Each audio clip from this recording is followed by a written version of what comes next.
matambudziko chete. Baba nekoko amene ari papi matambudziko aya ndezvikuru chete. Baba nama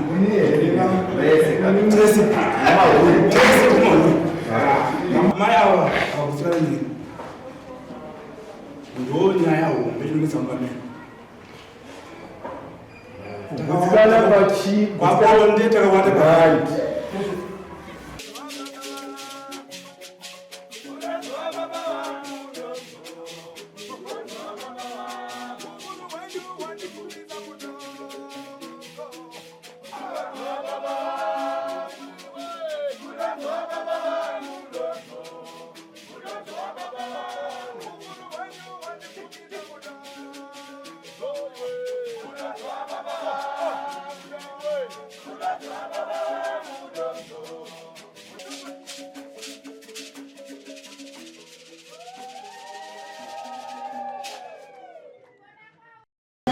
pashera naye kuti haazikane kuhama dzangu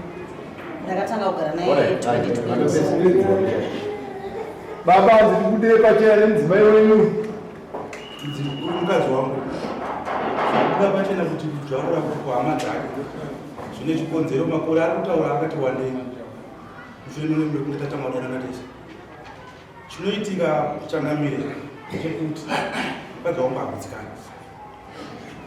ndinosvika pakuzvidzora chiona zvakawanda zvikonyarara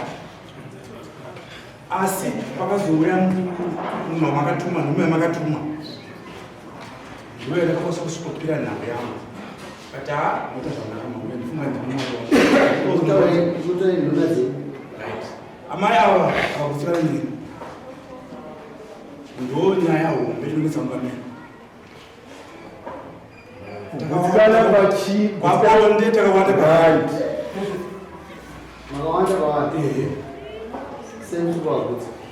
handizivi ndondowaibakusatonifana mukaseisikavakudzi murume wangu uyu ndambosana mwa ndakatanga kugara naye 2020. Pa2020 iyoyo chandoti murume wangu itsotsi kuti zvichangobudira pachena akauya kumba aine hanzvadzi yemukadzi wake akandindiba munin'ina wangu ndogara naye ndakagara naye mukomana uyu gore rese pamba achiti munin'ina wake ndakazoziva chokwadi chekuti iye hanzvadzi yemukadzi wake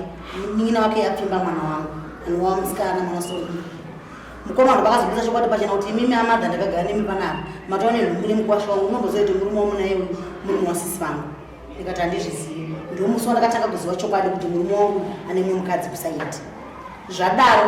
2020 iye ndakaita ndobva ndabereka mwana wangu ndakabereka mapisi emwana ndakaputsa mwana anga akashata ndobva ndaenda kuharare ndobva ndadzoka pamba takagadzisa ndobva tagara taregera nenyaya iyi uye akatofonera mukadzi wake akamuti taurei pafoni imimemisindawa nemukadzi wangu kuti tatosiyana zviro tikatisi mashoko ataura nemukadzi wangu ndobva ndamubvunza kuti murume wenyu munaye ipapo akati ndinaye mimisiyana nemurume wangu kodza hanzvadzi yangu yakunogata kuti mimi mugarichi nemurume wangu pindura shuwa ndakazvinzwisisa murume wangu anongoita maminitsi akabva auya kumba auya kumba murume wangu ndobva ndamubvunza amauto zvinoita here kuti tisiyane indane nhumbu zvikadzaiwa zviti weda kuitosiyana ndakapanikwa ndobva ndanyarara akandika zvigasanda kubhadhira mukadzi wangu rakotana nechi natsano pamba tsano ndaigara nawo chivabikira kubva kuwatira bhuku nepenti ndichiti ndibamini ndobva tagara murume wangu atamboita bhore abva dani nomusikana kumanhenga ndobva ndaenda kumanhenga ndobva ndarwisa musikana ndarwisa musikana murume wangu anawakuiva akasungana nondirovera polisi akati mukadzi uyu imhondi makatomurega anouraya musikana kozi akaenda vakawanda asvinorwisa chi musikana ndakatengesa midziyo yangu ine yakandova ndinaye murume ndakabhadhira poropati yangu yakabudisa poropati yangu vanobhadhira mhosva kupolisi ndabhadhira mhosva yekupolisi murume wangu akazoka futi kumashure akati abhebi zvinowanika ngatigarisana ndobva tagara kubva 2020 musi wa14 December ndakafonera nemukadzi ndakarara mumba makuseni hello makadii madha ndakati makadii zvikanzi ndaonawo namba dzine mufoni memurume wangu ndikati murume wenyu zvikanzi murume wangu anonzi Titifumana murume wenyu ndimani zvikanzi ndiri mukadzi wake mukuru ndogara pachireka ndikati kwete voisi ramaiguru wangu endozi amusi ine unogara kupi zvikanzi niziva kuti ndiripo ndakabva ndadusira bheke foni murume wangu baba pane munhu andifonera baba vakataiwa mukadzi wangu mukuru ndikati kwete ndobva ndamatifosa fona musikana musikana bvati ndiripo madha indatiwane mwana wandinaye atova zvekuma 4 months musi wa14 December ndakashedza murume wangu akauya panzvimbo tikagadzisana landlord wangu akambozama kuti gadzirisa baba blessing zvanzi mukadzi inomusira chikonzo chokuti abereke mwana mubatika kozi akamboita nhumbu yakabva akaita nhumbu yakabva ipapo chacho pandinonesa naipandano nenhumbu ndakabuda nhumbu so 24 June paitika nyaya idzi murume wangu ndakamubvunza kuti ko iwewe wakubuda pamba wati futi mumwe mukadzi kusaidi zvikanzi ndikutsvaga mwana ndakati musi wa 31 December mukadzi uyo akandifonera amai mwana muri kupi ndikati ndiri kumba zvikanzi ndimasenda cliff mauto airtime pafoni ndikati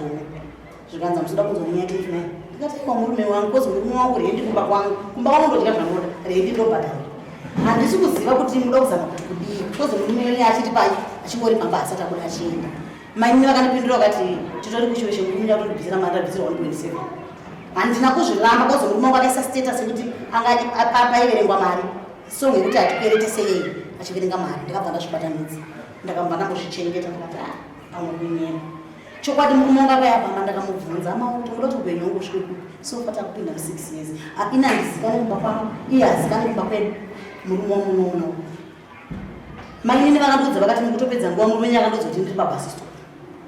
muchiona murume wangu ndakatoa nepa 5 years toto murume wangu akayaromba takagarisana pana kumakaudza muchokwadi murume wangu akazokudza ndane 3 years baby ndiri wamushonga pamushonga ndakatwa chirwere katobatwa chirwere zvikanzikera yanga ya 2023 toita sei zvikanzi hamene zvirikwauri ngatanga tichimbogarepo ndatanga mina ndicharamba kupindi murume ndandinaikudhana munhu ndobva tagara bati iwo chitora mushonga wekuti unodzivire chirwere chitakagara pamba chiwa ndomwa mapirisi everyday ndomwa prep murume wangu achimwa pirisi rake asi murume wangu akabuda futi mumba musi 24 June we akanotengera mukadzi uyo akandifonera uye poropadzi porasikadomiro akamutengera kebheri ini ndakagara naimba mangu makatengwa stove chete kwake ndinobuda ndinokorokoza kwamakaya ndoenda kunokoroza ndibude paro ndatenga chinhu pamba ndotenga nekunokorokoza handizivi kukwadhora nemurume wangu mari yerendi anoitumira mfoni malandroad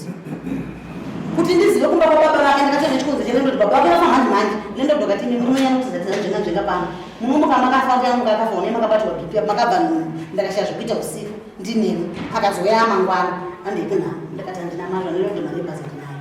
takakwira takaenda pachiveso takavafonera baba tichikuya kunhamo kunhama kuvudzi munhu mashoko aende ndakamataura vakati uyai munongosvika muchimira separufu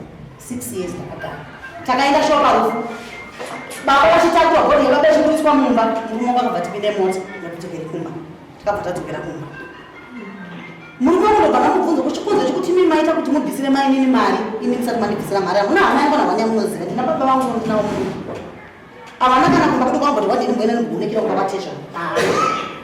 komunobvisira mumwe mukadzi mari sei inini ndakatanga kushanda murume wangu ndaiwati 2001 ndichiyanika pamacheya kudai mvura yechidoro nditanga kugara naye akandinyepa kuti mukadzi wangu akaenda ndakanesana naye pandakaganyanya matsodzeke ndaizodzeka akuda futi bvanorora mukadzi kumba ndingabva andiroyera futi andiroyera futi oema muno ndikuti pamwe ndaanozorora pandikuenda kwamakaita gemire kubasa kwamakaingotsvaga matenge midziyo pakutanga ndakatoenda munyepera kundikuenda kunona tete bcause anga ndandisakira kubasa ndobva ndazoenda kubasa ndobva ndotsoka ndaine mari kuti baba ndaine mari ndobva ndaperekedzana kushopa ndakanotenga firiji yangu ndakatenga tv yangu ndakatenga tv stand yangu ndakaisa mumba baba ndokazondifuna akati ndaitawo mari kupi madzimai papi ndakazoita zvekuunganidza madhamu so ndakatenga zvekubiki syndicate achindiudza iye nemumo wangu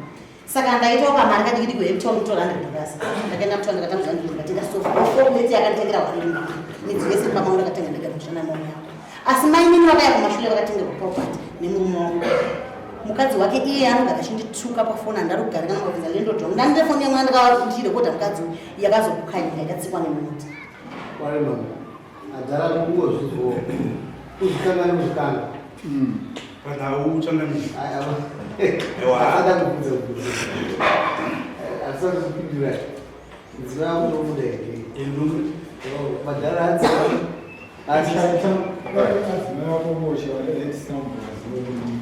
chikonzero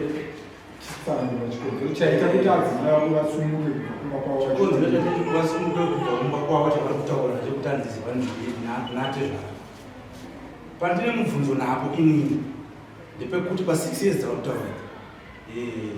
tikadziverenga dzisi 6 years zvaizojekezerana tikadziverenga dzisi 6 years imba yedu inogara iri matambudziko chete baba nekoko amene ari papi matambudziko aya ndechikuru chete baba namai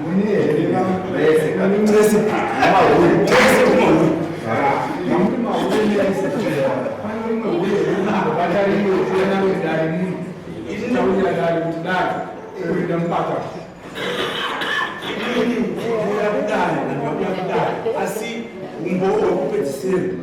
kufunga mupurisa wamakatuma nharamoshi mupurisa wamakatuma netsamba kwandiri ndakatama kumazvo maita basa fone kuaaiuya ndakodzero ibata inorara paflight mode yangu zvosvo haibatira saka ndokumbokundoti mutiro mafoni atimwaisa apa sezvo muripo ndofunga vanondipupurira umbowo vandakabata mufoni maamai apa varipo mukuru wangu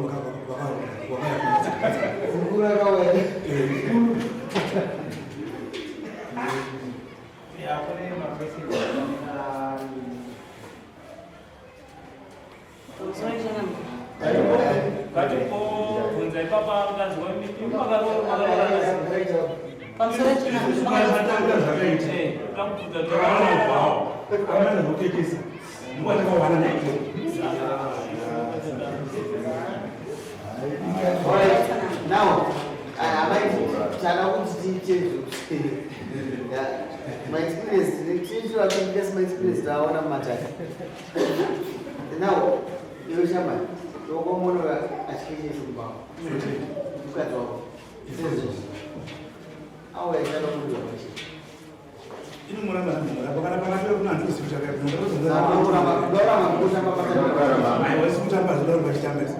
iye ngaadza dzidzo kuti unhu wakanaka neunhu wakanaka kuita chinhu chimwe chete chese Mama, pamusoro changami baba apa mashoko avari kutaura handimarambi zvekuti ndakaenda kubaba baba vakaendora kubaba chikure chinosika baba zvamunoziva sofanira ane 6 years ndizive kuenda kubaba vakandigara pamba ndikuchengeta ndo vanondichengeta asi mukundichengeta kwavaita pa6 years vanondorera vakadzi vatatu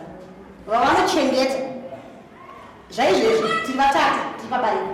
imi mchichengeta zvekuti imimi pandiri panapa so kuti vavaekumba kwangu ndotofuna baba ndaita chikaro pakati vakatombondisiya pamba 3 months ndigara vakandibudisa mwana kuti ndakasangana neundorwadzwa nemusana baba umwe wakagara apa vakandiudzawo chikure chikuda kutora advantage kuti vakandora kubaba havana kubva mbabada meseji yechikomba meseji yekutaura nemupuriswa mama ndine shamwari yangu inini aishandisa foni yangu yekufonera murume wake nokushandisa foni yamumba kwavo akatongofonera mupuriswa mamba alipo akatobvudzi wei kuno anokwanisa kuoza ngari kumanhero ngari parefu havana kubata meseji yechikomba kana kuti meseji yenonzwaila yengeri meseji yeunhu vaitoti ani munhu vakaiti waita basa notumiwo airtime bobe waita basa kwete kuti yengeri irunhu ndakasandawo meseji pakondoranga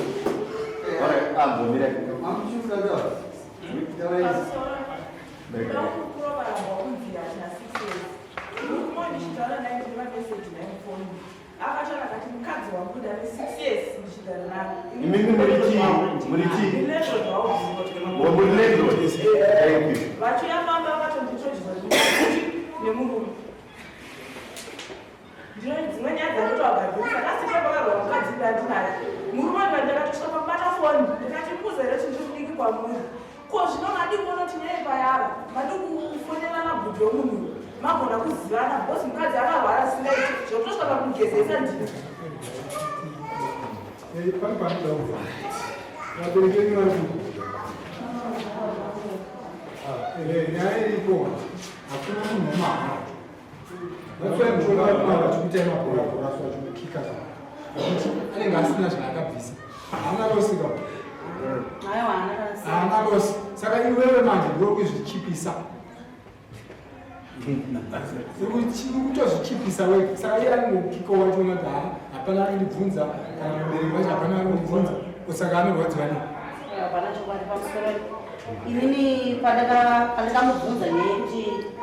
baba toimimi tichishanda takashupika tichitambudzika shuwa vaenda kubasa ainoshanda katiri munongwa zuva tomusorisashande zvakadaro semunanorwara ngatimbobate mumwe amaita kubonzwa zvisematsanangu imimi ndamatiitira kutirwa pachena kuti murume anondida murume avhati mukadzi wakaita se ndomuda but chiri pakandipeni imimi muri kuenda noko indikuenda noko chakakosha ndechekuti imimi gadzirisai unhu hwenyu indogadzisa unhu hwangu muchidya namafoni murichi murumba imimi mhinduro yenyu muri kutiwo chimu bhozi murume wayo amakwirana chindikudei pachena atindokudai muri papa pamusoro ini murume wangu chanamenomuda andigotomusiya zveupenyu kozi ndori painjeri handikwanise kumusiya ndopanditori ipapo kusva mufu nyange zvite sei nyange zvanditonga zvinezana apa ndopandiri Because I said the wrong way.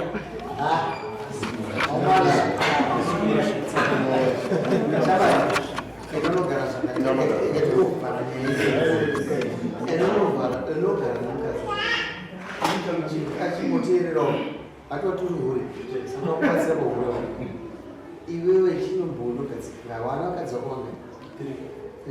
chinokatsika ini mafundira mutemo zvaya zvakudara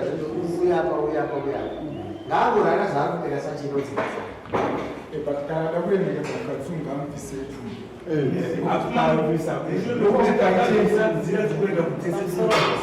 uchaona kuti nhasi kana ukamubata nechikomba unowana kukwenda kana matezva vachivatsanangurira kuti mwana wanyu ndozvake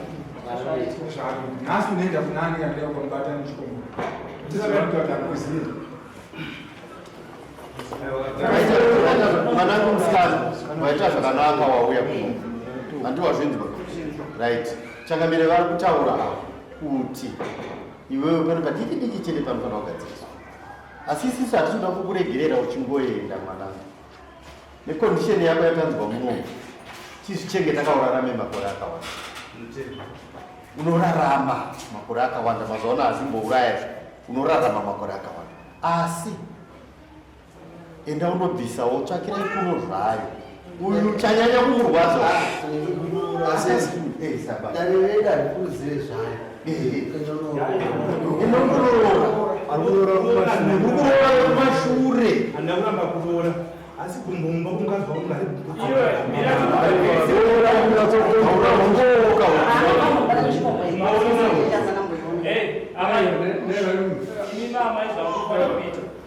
endai kumba munogutsikana nemurume wani wenyu muchigara nemurume wenyu zvakanaka kana nyango baba vatadza kukugutsai ngoti vaita basa tukondishi vaita basa tembo matigonera iwo mwoyo wavo mati ndipavakuona paipa ndipovanobvati kana mwoyo wavo nobva wazongoita kuti ndafunga kuti ichimubvisira mukadzi wangu ndikumufadza zvisingaiti nyango mutoziva kuti nhasi havana zvavaita vava zvavako asi ndakutaura hangu kuti munhu ane mazwi kuti ane mazwi akachenjera kutaura murume wako haana bamubata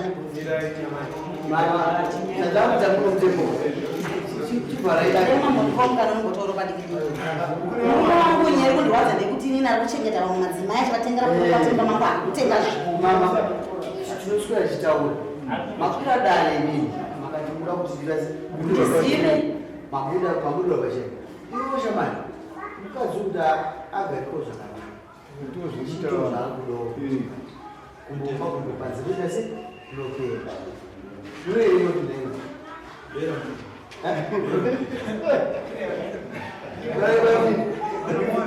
tsigai zvivabemusha ukunoti mari yamavisa mukaimo isvika kufamba neyo for the next 2 weeks or 1 month ende mogara zvakanaka makaona zvavo masisi kudzora mandikomusa kusvika murume doko svika mufaizi hambomsiya saka unodzora kudai tokupai mukana kusigadzise chifamba chese garipike wakagaimano continue to be good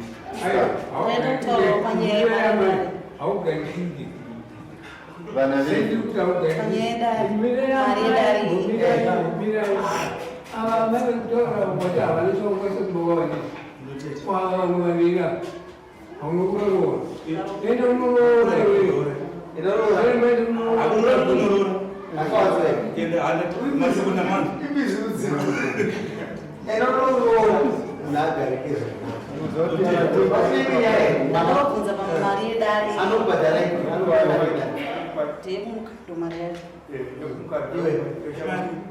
Yes, and the Badani to Badan Matamana. Young and I would say, but the way of 40 go back. I know what to say. I'm too nice.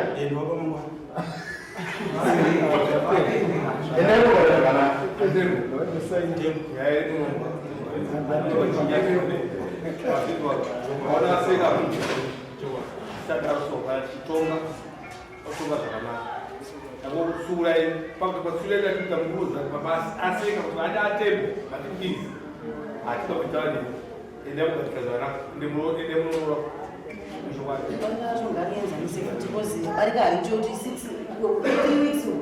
2 days ni murumerera kufona yananzwa chikani barika rinoitwa sei baba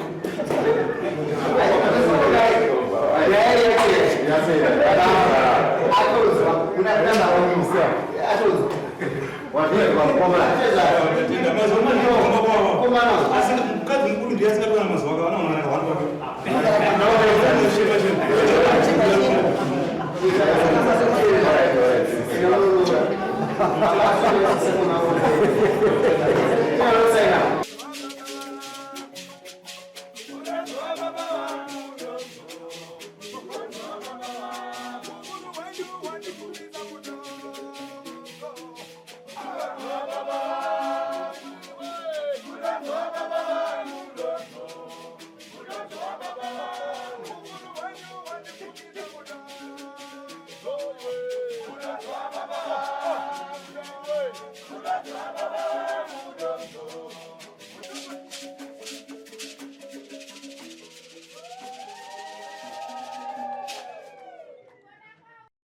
For these and more stories, tune in to Zim News Bit TV with Robert Tafumani.